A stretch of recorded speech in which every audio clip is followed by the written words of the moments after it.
Anger never reduced by another anger.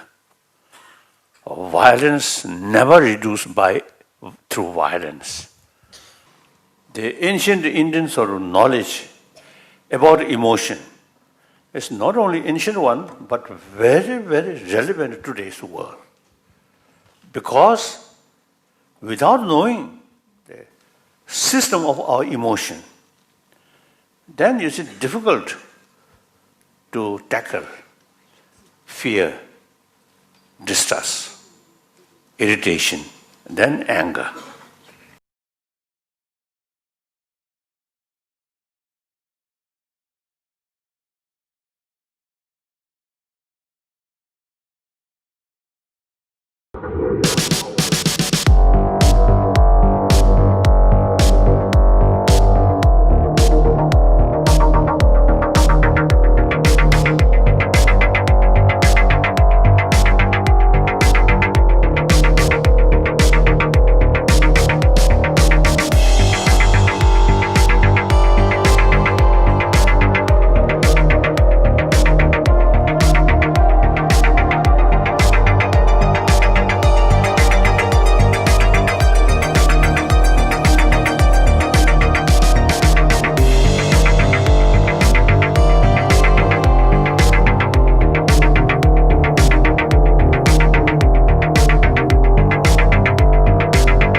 Growing exponentially as our computing power increases over time.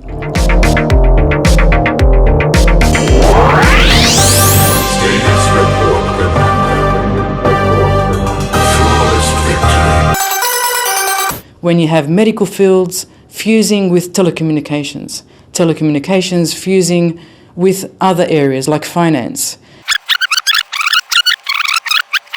The use of artificial intelligence in the creation process, and the inventor being us, who has invented machines, well, our creations will be creating other beings as well. And this is a period of time you can't really predict. It will just happen. And it will happen very quickly.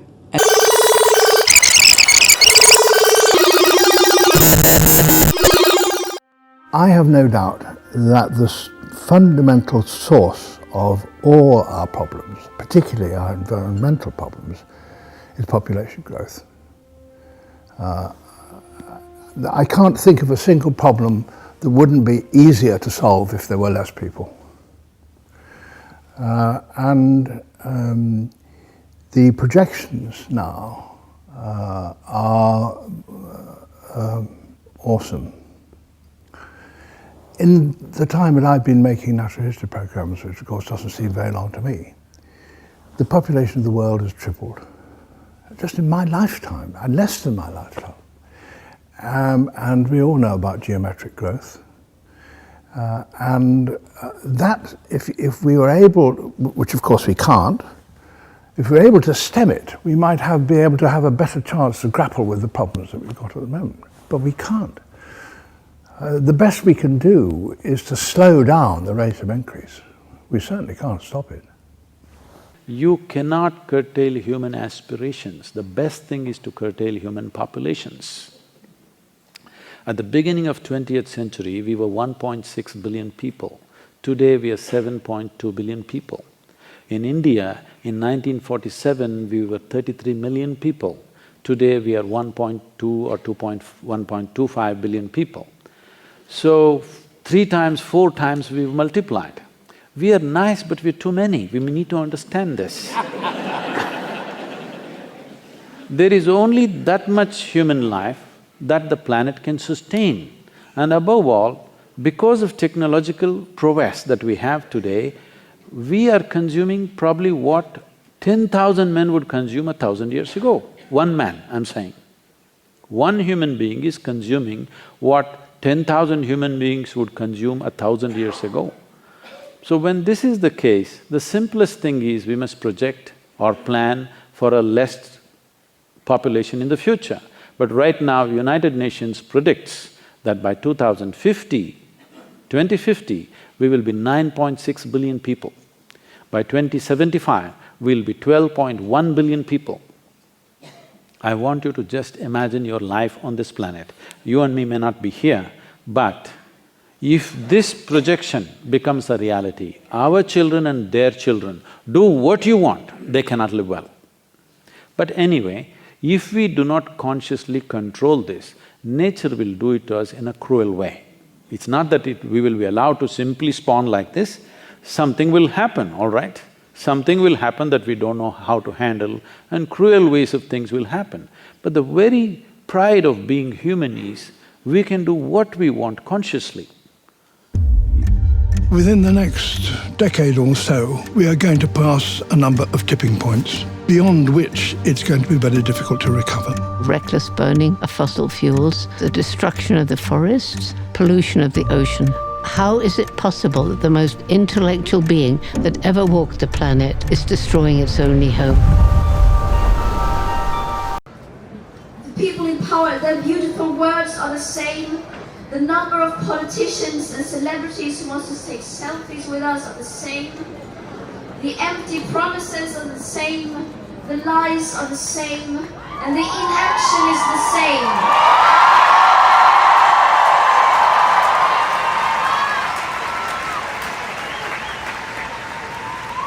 Nowhere have I found anyone in power who dares to tell it like it is. Because no matter where you are, even that burden they leave to us teenagers, us children.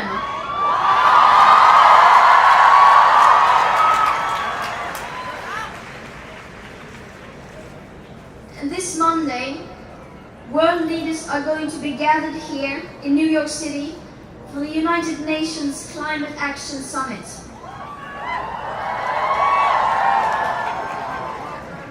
The eyes of the world will be on them. They have a chance to prove that they, too, are united behind the science. They have a chance to take leadership, to prove they actually hear us. Do you think they hear us? We will make them hear us.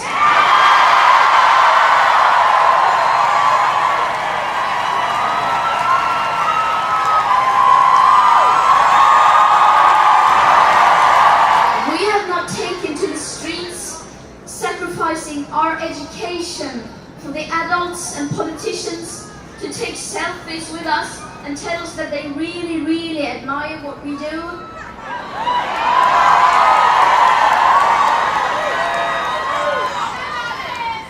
We are doing this to wake the leaders up. We are doing this to get them to act. We deserve a safe future.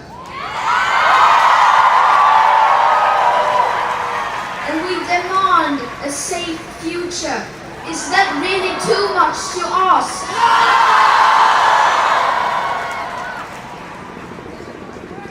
Right now, we are the ones who are making a difference.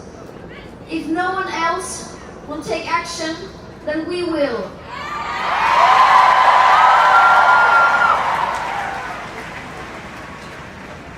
It should not be that way. We should not be the ones who are fighting for the future, and yet here we are. But we are not just some young people skipping school or some adults who are not going to work. We are a wave of change.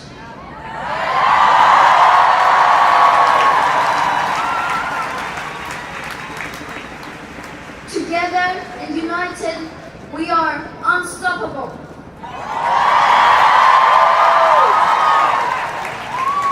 This is what people power looks like. We will rise to the challenge. We will hold those who are the most responsible for this crisis accountable, and we will make the world leaders act. We can and we will. Hi, I'm out of the office. I'm out of the office. I'm out of the office. Because I'm out of patience. And we're out of time. This is a climate crisis. So I'm out on strike. I'm out on strike. I'm out on strike. In the streets. In the streets. For climate justice. For all our futures.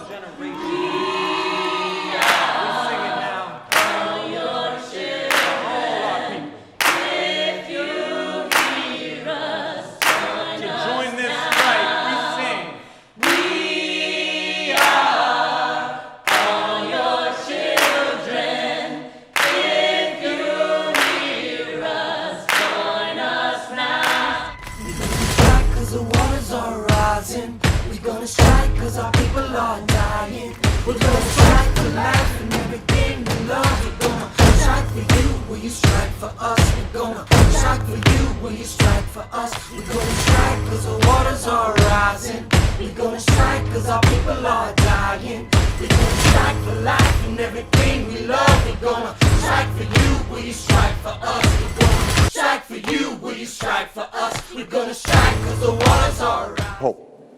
There's not going to be a nation on this earth that's not impacted negatively. People will suffer. Economies will suffer. More drought, more floods, rising sea levels, greater migration, more refugees, more scarcity, more conflict. Submerged countries, abandoned cities, fields no longer growing, desperate refugees seeking the sanctuary of nations not their own, political disruptions that could trigger multiple conflicts around the globe, villages that are slipping into the sea, changing migratory patterns, the changing fauna so that what used to feed the animals beginning to vanish. On this issue of all issues, there is such a thing as being too late. We do nothing to keep glaciers from melting faster and oceans from rising faster and forests from burning faster and storms from growing stronger. We will condemn our children to a planet beyond their capacity to repair. So thank you, and may God bless all of you and your countries. For the indomitable human spirit. Mr. H was given to me 29 years ago by a man who went blind. He was in the US Marines, very brave. He was with the helicopters, and he went completely blind. And for some peculiar reason, he decided he wanted to become a magician. Imagine a blind man being a magician. Everybody said, well, Gary, his name's Gary Horn. Gary, you can't be a good magician if you're blind. And he said, well, I can try. And if he was standing here, you would not know he's blind. Don't give up. There's always some way forward. Do any of you ever think about what's happening in the world and how we're harming nature so much? Does anybody think about that? Roots and Shoots is about hope. And there is hope. You're the hope. You're my hope.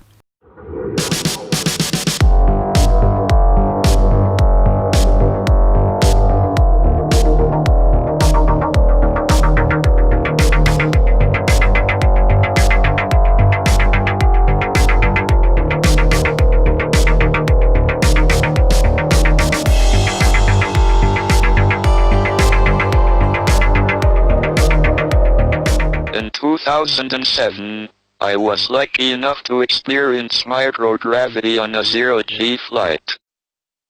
For me, this was true freedom.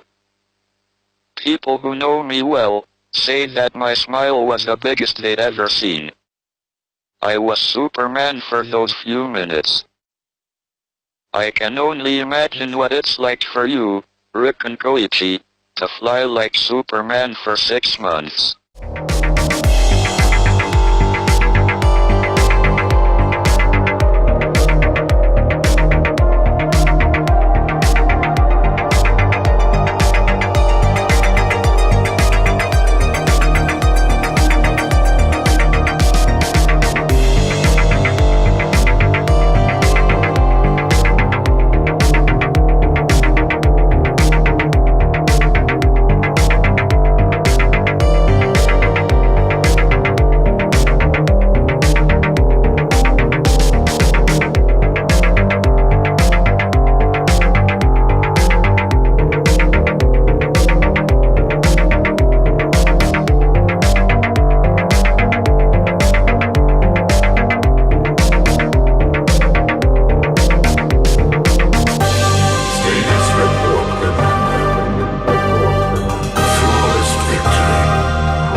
Thanks!